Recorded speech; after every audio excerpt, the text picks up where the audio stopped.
শীতকালটা আমার একদমই একটা অপছন্দ মানে কাল বলতে পারো, একদমই আমার ভালো লাগে না।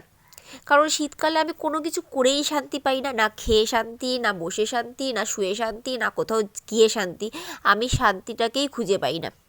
তাই শান্তিটাকে পাওয়ার জন্য মা বলল যে এই একটা রেসিপি আছে, এটা তুমি বানিয়ে ফেলো, দেখবে খেলে তোমার মন একদম খুশিতে ভরে যাবে। তো ভাবলাম চলো করাই যাক, দেখা যাক কী এমন টেস্টি রেসিপি এটা যে খেলে মনটা সত্যিই ভালো হয়ে যাবে কি না। হ্যাঁ, এইটা কিন্তু খেলে সবার মন একদমই ভালো হয়ে যায়। এটা কিন্তু খুব দারুণ আর খুব একটা হেলদি রেসিপি বলতে পারো, কারণ এর মধ্যে অনেক রকমের ভেজিটেবল আছে প্লাস চালও আছে, এর জন্য এটা কিন্তু একটা হেলদি খাবার হতে চলেছে। আর এই খাবারটা কিন্তু 2 থেকে 90 বছর বয়স পর্যন্ত বা তারও বেশি যারা আছেন সবাই কিন্তু এই খাবারটি খেতে পারবে, আর খুবই ভালো, খুবই টেস্টি।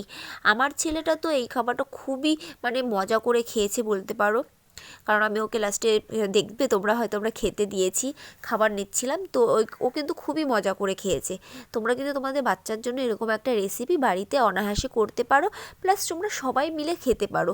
শীতের সকালে বা রাতে গরম গরম যদি এটা পাতে থাকে তো জাস্ট খাবারটা একদমই জমে যাবে। তো তার জন্য আমি কিছু সবজি নিয়েছিলাম। সবজির মধ্যে আজকে আমার ছিল মটরশুঁটি, সিম, বিনস, একটা গাজর আর একটা আলু, আর ছিল কিছুটা গোবিন্দভোগের চাল। তো ফার্স্ট আমি কড়াইয়ে জল গরম করে তার মধ্যে সবজিগুলো সব দিয়ে দিয়েছিলাম। তারপরে 2টো লঙ্কা দিয়েছি, লঙ্কাগুলো আমি কোনো রকম কেটে দেইনি, কারণ বেশি ঝাল হয়ে গেলে ছেলে খেতে পারবে না এর জন্য।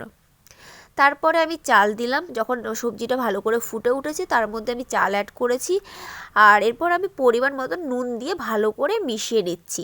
এবার এগুলোকে ভালো করে সিদ্ধ হওয়ার জন্য আমাকে ওয়েট করতে হবে। আর যতক্ষণে এটা রান্না হবে ততক্ষণে কিন্তু অনেকটাই জল যেটা দেখছো সেটা কিন্তু অনেকটাই টেনে যাবে। তো দেখো আমার কিন্তু অনেকটা ফুটে উঠেছে খাবারটা, মানে চালটা এখনও সিদ্ধ হতে একটু বাকি আছে, আদারওয়াইজ আমার সবজিগুলো সব কিন্তু পুরো সিদ্ধ হয়ে গেছে। এই খাবারটি কিন্তু আমি তোমাদেরকে বলবো যে একবার হলেও বাড়িতে ট্রাই করো। আমি এই খাবারটির নাম দিয়েছি ভেজিটেবল রাইস।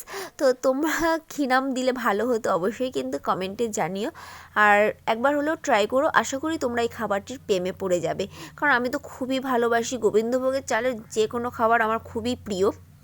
আর এই খাবারটি যখন আমি গরম গরম খেলাম আর তার সাথে ঘি ছিল, জাস্ট খাবারটা জমে গেছে, মানে বলার মতন না। আমি বলে তোমাদের বোঝাতে পারবো না যে কতটা টেস্টি আর কতটা ভালো লেগেছে এটা খেতে। তো আশা করি তোমরা ভিডিওটা দেখে বুঝতেই পারলে যে ভেজিটেবল রাইসটা আমি কী করে রান্না করেছি। তোমাদের যদি ভিডিওটা ভালো লাগে অবশ্যই আমার চ্যানেলটি সাবস্ক্রাইব করে রেখো এরকম নতুন নতুন ভিডিও পাওয়ার জন্য, আর ভিডিওটি অবশ্যই like and comment and share করে দিও। তো চলো আজকের মতন কিন্তু সবাইকে টাটা, বাই বাই। সবাই ভালো থেকো আর সুস্থ থেকো। সবার সাথে খুব তাড়াতাড়ি দেখা হচ্ছে নতুন ভিডিওর সাথে। আশা করি তোমাদের ভিডিওটা অনেকটাই হেল্পফুল হয়েছে। তো টাটা, বাই বাই।